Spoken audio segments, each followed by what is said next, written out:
During our trip to North Platte a few weeks ago, we saw Greg Kruger's crop rotation study. The research is just getting started as it's only 3 years in, but the goal is to understand the best crop rotation and if different years change what the ideal rotation would be. Greg's study in the dryland fields we saw were of continuous wheat, wheat fallow wheat, wheat corn fallow, continuous corn, and wheat corn corn fallow. There's a soybean combination which plays a role in the irrigated study, as you'll see towards the end of the interview. But before we get to the results, it's important to start by setting the scene of drought in North Platte.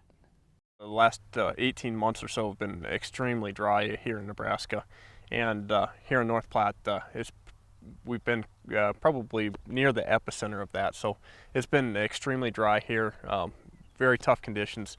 We had an extremely hard time getting wheat to germinate last fall. In fact, when we planted the wheat last fall, we held off on planting until much later than we normally would, hoping that we could time that planting right before rainfall and get a little better germination.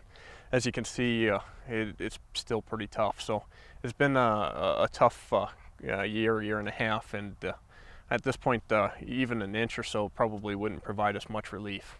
Well, that might play into some of the results, but overall, give me some of the major things that are sticking out to you in a few of the rotations. So one of the most interesting things that we've seen, Jeff, is this last year in the summer, we planted a cover crop into our wheat to corn fallow rotation on part of the plot because we wanted to understand how cover crops have a fit in our dryland cropping systems out here in western Nebraska.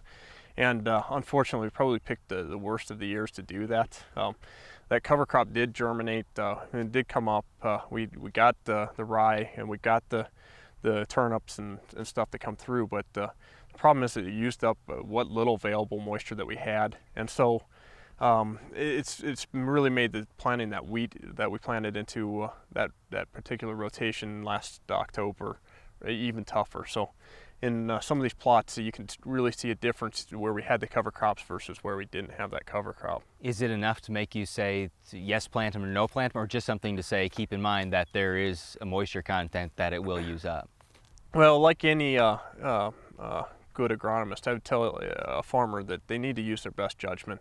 Or no other researcher is going to explore every single environment and every single soil type and every single scenario. So farmers have to use good judgment when they make those decisions.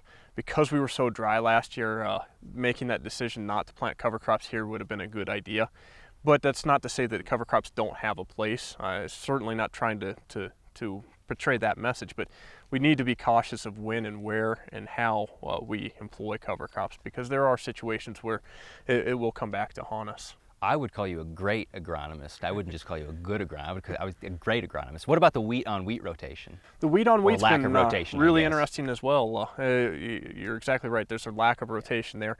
And one of the things that's really stood out in that particular rotation, and we can see it in these plots behind us, is that we've got a lot of grass problems moving in. Because unfortunately for the winter annual grasses, that we don't have a good control program chemically.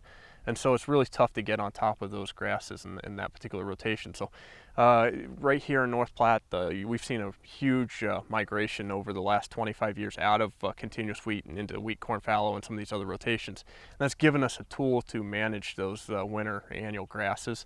And we've been able to get away from some of those problems. But anytime we have a lack of rotation, we've really set ourselves up for pest problems, and this time we can see it with the grass that we've got coming in. In the situations where you do have corn in there, are you getting any substantial yield out of it? So last year was a tough year. In this particular study, the continuous corn dryland was not good. We did not have anything to harvest. In the wheat corn fallow rotation, there was some yield there to be harvested, but in the continuous corn, we just didn't have it. So once again, there's a lot of value in crop rotation. You mentioned you have this in an irrigated situation as well. Is there any difference there? Yeah, so irrigated, we've got a little bit different rotations. We've got a continuous corn, a continuous soybean, a corn soybean rotation, and then a corn soybean rotation. And real interestingly there, when we rotate soybeans into that rotation, we have those bradyrhizobium fixing nitrogen. And last year we saw a little bit of a kick early in the season from that corn growing in that corn soybean rotation as opposed to the continuous corn. So that's one of the things that's shown up just within a couple of years.